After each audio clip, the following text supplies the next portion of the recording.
Shalom jemaat Tuhan. Selamat pagi, selamat berjumpa kembali dalam Surya Pagi dari tempat yang tinggi. Sebelum kita memulai aktivitas kita pagi hari ini, saya mengajak untuk kita sama-sama belajar kebenaran firman Allah sebagai perenungan kita untuk memulai aktivitas kita.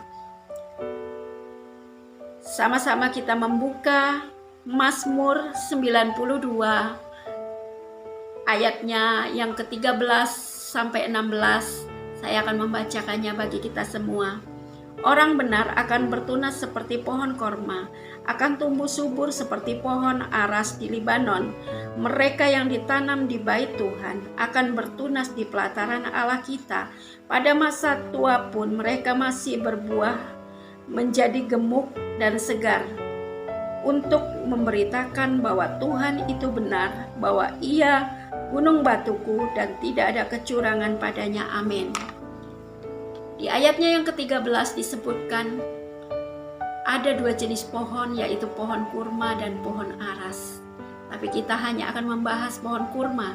Apa yang bisa kita pelajari dari pohon kurma sampai tercantum dalam Alkitab ini, sampai diibaratkan sebagai kehidupan orang percaya, yaitu pohon korma adalah salah satu jenis pohon yang dapat bertumbuh dengan subur di situasi tanah yang gersang, yang tandus, yaitu di padang gurun. Seperti itu kehidupan kita. Untuk dapat bertumbuh menjadi satu tanaman yang dapat menghasilkan buah yang boleh buahnya dinikmati, mendatangkan sukacita bagi orang yang memakannya, adalah ada proses sebelum dia menghasilkan buah. Ada proses penanaman yang dilakukan oleh petani kurma, yaitu ketika penanaman benih. Ketika petani kurma menanam benih kurma, maka dia akan meletakkan benih kurma itu di dalam pasir, dan dia akan menekannya dengan batu. Akan menekan biji itu dengan batu. Supaya apa? Ada kehidupan kurma yang seharusnya ke atas pertumbuhnya, tetapi dia dihambat pertumbuhannya untuk ke atas. Bukan petani itu jahat, tetapi petani itu menghendaki supaya nantinya pohon kurma itu menjadi pohon yang kuat, karena akar yang merambat sampai mencapai sumber air. Karena ketika dia tidak ditekan, dia akan bertumbuh ke atas, tapi dia bisa saja dihantam oleh badai yang ada di padang pasir, bisa saja tercabut maupun benih itu hilang ditiup angin. Tetapi ketika benih itu ditekan memakai batu, maka benih itu akan bertumbuh ke bawah. Akarnya akan menancap ke bawah, merambat sampai ke sumber air. Demikian kehidupan kita orang percaya.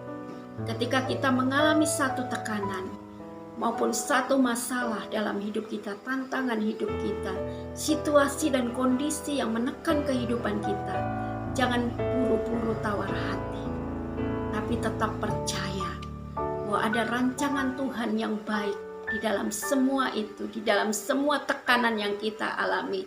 Jangan buru-buru berprasangka buruk bahwa Tuhan sedang menghukum kehidupan kita, karena firman Tuhan mengatakan kita tidak ditetapkan untuk dihukum, tetapi kita ditetapkan untuk memperoleh kemenangan, menjadi orang-orang yang menang dari tantangan kehidupan.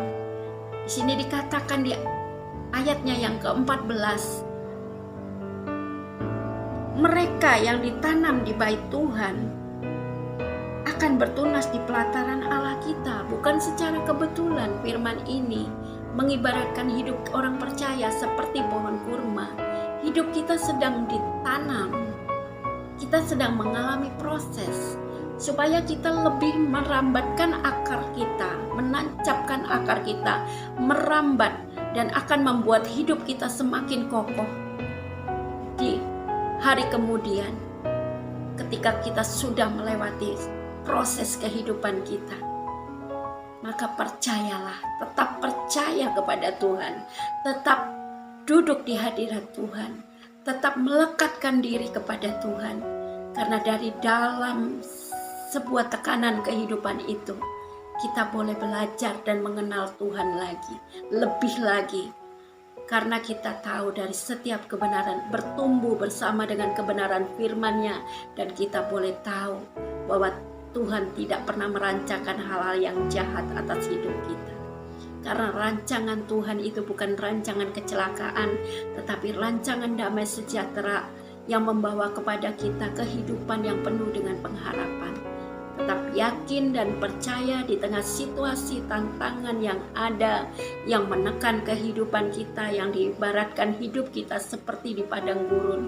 Jangan kecewa dan jangan tawar hati.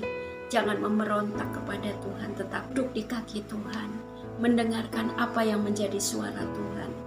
Biarlah Tuhan berbicara melalui kebenaran firman-Nya, supaya kita lebih mengenal Dia lebih lagi, bahwa Tuhan adalah Tuhan yang baik.